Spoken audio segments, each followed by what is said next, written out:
Mets starting pitching target Tatsuya Imai just signed with the Houston Astros as they just came Macho Man style from the top rope out of nowhere and signed Tatsuya Imai to a 3-year deal. I will break down the contract in this video. I will break down why the New York Mets will be just fine heading into 2026. They're going to get pitching, and the latest update on the Mets prioritizing outfielder Kyle Tucker to come be with the New York Mets in Queens. Guys, share, like, subscribe these videos. Mets news, Giants news. If you're a football fan, I got that stuff. Knicks news, all that stuff coming out. But we are all in on the New York Mets going into 2026 with David Stearns. I'm one of the more positive Met fans out there. I will talk you guys off the ledge, talk you guys off the bridge. So let's get right into the report right away that we got today, because January 2nd was the deadline for Tatsuya Imai to sign with the team. So we get the news today. According to Jesse Rogers from ESPN, Tatsuya Imai's deal with Houston is for 3 years with opt-outs after every year. When terms are announced, it will be the largest AAV for a Japanese pitcher coming over outside of Yamamoto and Masahiro Tanaka in 2014. So that is all you need to know here when it comes to Tatsuya Imai and how teams felt about him. The Houston Astros literally came out of nowhere to get this guy. They were not rumored once. That's why a lot of the rumors, even the stuff that I report and the stuff, not report, but the stuff that I bring out to you guys and say, oh, Mets are interested in this guy, Mets are interested in that guy, Red Sox are interested in this guy, Giants are interested in this guy. It's all reports because none of it is factual until it honestly actually comes out. It's just stuff for us to discuss and get excited about, or just to get disappointed about. And Imai was on a lot of Mets fans' minds. I don't see how Mets fans could be mad at this. I understand they wanted Tatsuya Imai here. I know that if it was up to Mets fans, they would sign every free agent starting pitcher out there. It's not going to work like that. I know Mets fans wanted Tatsuya Imai. I get it. You see the 3-year deal. You see the upwards of $63 million. There is opt-outs after each year, so that's going to be a little bit negative for me. I'm not interested in doing the opt-out after each year for a guy like Imai when I have Kodai Senga already in-house for 3 more seasons at $15 million per. I'm not going to trade a guy like Senga for 3 years when I could just and bring in Imai for possibly 1 and just lose them both after next year. I don't want to do that. I like the current situation of keeping Senga. I know that the Japanese players don't want to play with other Japanese pitchers. Imai had a little problem, it seemed like, coming into play with Senga. That's for the reports that are out there right now.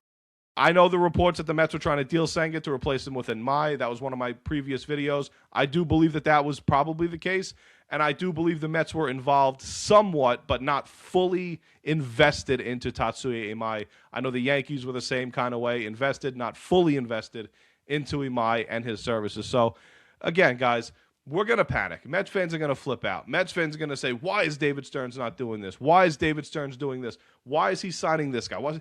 There's a plan here, man, and he's going to get starting pitching, and it's probably going to come from the trade market, all right? You're looking at guys like Skubal. You're looking at guys like Peralta, who has a lot of familiarity with David Stearns. That's a guy, along with McGill, that I could see them easily coming up with a package for. Alcantara, if you're willing to pay that Miami Marlins NL East tax that they're probably going to charge you for trading within the division. I know, guys, we all want certain players. We all want guys that are going to help the team right now. We want answers right now. It is January 1st. We have a couple of months till spring training. We got a couple of months plus until opening day. The team will look a lot different and a lot better spread across the diamond going into opening day. I promise you guys that. Stick with me, and I'm telling you, we're all going to go into 2026 excited about the product that they're going to put on the field. Tatsuya Imai to the Astros. Wonder where a couple of other players are going to go. I know Yamamoto was rumored to also be going to the Astros. That hasn't been fully reported yet. And the source that I'm going to give you guys when it comes to the Kyle Tucker stuff, coming from Japan, it seems like this might be a little bit of a new trend that's starting to circulate throughout Major League Baseball and reporting, and we'll get to that in a minute. But again, guys, Mets fans, do not panic. Do not panic, okay? This was an opt-out type deal. Imai reportedly had longer offers from other teams with lower AAV. I don't think the Mets or Yankees were included in that. So he had longer offers, but he decided to take the short-term offer with the opt-outs. The Japanese market is not as high as it's been in years past. Whatever the reason for that is the reason for that, so we don't know what that is. I'm not gonna cry over spilt milk here. You still got Kodai Senga for 3 more years. Getting a guy like Imai with the opt-outs, you could have lost both guys after next year. Then people would really be complaining about David Stearns. Let's get into this report now about Kyle Tucker that I saw coming from the Japanese report after the Mets were out on Tatsuya Imai. I wanted to see this. And now, again, guys, it's all report. Take all of these reports from anybody like me who's making videos, like other people who are making videos, like anybody who says they have sources. Nobody has sources, guys. Everybody gets the same source that you hear from, unless you hear it from guys like John Heyman, Jeff Passons, Ken Rosenthal. There's another guy that I'm missing with the guy with the bow tie, Ken Rosenthal. Again, I usually just stick with Jeff Passan, then John Heyman, and if it's not reported by them, I know Will Salmon's been getting hot lately. But here's the report that we saw earlier late night yesterday. Mets reportedly, now this is from G Namatoke. I hope I'm reporting that right. That's a Japanese Tokyo website. It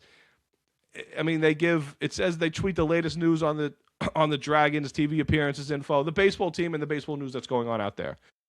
Mets reportedly withdrawing from the bidding for Tatsuya Imai, prioritizing the acquisition of Kyle Tucker. Now, why would this? Now, this is a pretty credible Japanese source coming from over there. This is not U.S. This is not Jeff Passan. This is not somebody that we're used to. So maybe Mets fans will be a little hesitant, or anybody will be a little hesitant taking this at face value, which I'm doing right now. Is just I'm just feeling it out. I'm reading it. I'm seeing a credible Japanese sports news source saying this. You guys could take it however you want to take it.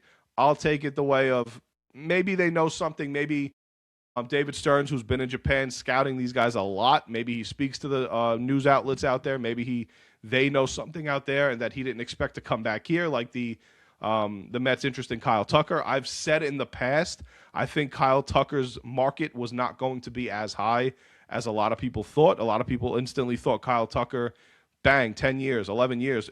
I just don't think that was ever going to be the case. When healthy, Kyle Tucker is a top 15 player in Major League Baseball. Whether you like it or not, argue with a wall, that's just a fact. When healthy is the key words there. If you add a guy like Kyle Tucker, if it comes down to the Mets, I don't see it being on more than a 4 to 5 year deal, maybe with an opt-out after 2. Give him that prove-it deal. Let him hit free agency again at age 29, age 30, 31. If that's the case, you give him that option. But I do think the Mets are definitely interested in a guy like Kyle Tucker to put him in this lineup with the additions of Polanco, getting less strikeouts there. The addition of Marcus Semien, a lot less strikeouts there. Soto, less strikeouts. Getting a guy like Tucker, putting him in front behind Soto, you got a pretty formidable lineup starting to develop there, 1 through 9, instead of just having a lineup 1 through 4 like the Mets have had over the last 6-7 years. Like what I said with the core, it's always been the Mets go as the core goes, and it just wasn't going to happen anymore. And when the core struggles, the entire team struggles. And when the 5 through 9 guys are playing well, the core seems to be struggling. It's just been the case for 7 years. Like I said, we're not going to go over why I thought that they should have switched things up. I am fully on board with what David Stearns is doing here. I'm fully on board with Steve Cohen allowing David Stearns to finally say, hey, listen, I'm not getting a good return on my investment. You come in, you take over this team, and within a couple of years, we will be formidable World Series contenders. I fully believe, personally, they will be right back to being World Series contenders in 2026. Whether that's the acquisition of Skubal, Tucker, Framar Valdez, who is, you would assume Framar Valdez is now seemingly out of Houston with this Tatsuya Imai deal. What does this mean for Valdez? Does this open the door for a Ranger Suarez? Does this open the door for other players to come to the New York Mets now that Imai is with the Astros? You could definitely think that Valdez is a realistic shot, which I've said in the past. Mets are getting players, all right? The Mets are going to get players. It's January 1st. By next month, they'll have more guys. By March, they'll have even more guys. By opening day, this team's going to look a lot different. And we're finally going to be able to get behind a team that doesn't choke anymore, okay? Because that was the biggest problem I had with the core of this Met team from 2019. It was choke job after collapse after collapse, and we just couldn't take it anymore. I'm fully on board with what David Stearns is doing. Like I've been saying, if you guys have got this far in the video, you just got to have as much patience as I am, because listening to me speak, feeling a little under the weather with this voice, I give you guys a ton of credit, a lot of patience. Share it, like it, subscribe it, guys. Catch me on Instagram, TikTok, Twitter, X, whatever it's called now. Same name, Pudgy Boy Sports Talk with a Z. I'm excited, all right? I know Imai was a target. I know Murakami was a target. You saw the market not developing. Mets are going to be just fine, guys. 2026, the Mets will